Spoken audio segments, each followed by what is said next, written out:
محترم سامعین، آج ہم آپ کو بتائیں گے کہ سال 2022 میں عید الاضحیٰ، جس کو عام اور مشہور زبان میں بقرعید کہتے ہیں، یہ کون سی تاریخ کو پڑ رہی ہے، یعنی کون سی تاریخ کو عید الاضحیٰ ہوگی۔ دیکھیے، اسلام نے ہم کو بہت ہی پیارے نام سے نوازا ہے، عید الاضحیٰ، لیکن اس کے بعد بھی بہت سے لوگ اس کو بقرعید کہتے ہیں۔ عید الاضحیٰ کہنا چاہیے، یہ کتنا پیارا اور کتنا خوبصورت لگتا ہے۔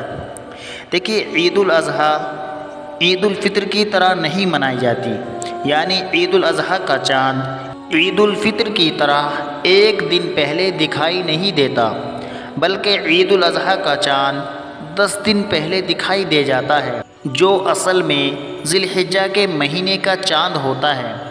اسی مبارک مہینے میں مکہ مکرمہ کے اندر اسلام کا ایک اہم فریضہ، جس کو آپ اور ہم اور پوری دنیا حج کے نام سے جانتی ہے، وہ ادا کیا جاتا ہے۔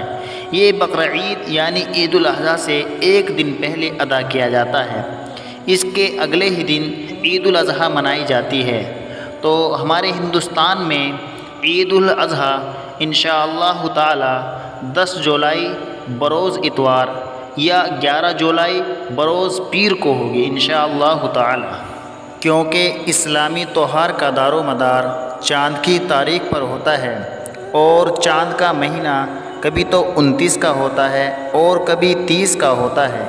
اسی وجہ سے بقرعید انشاءاللہ تعالی یا تو 10 جولائی بروز اتوار یا 11 جولائی بروز پیر کو ہوگی۔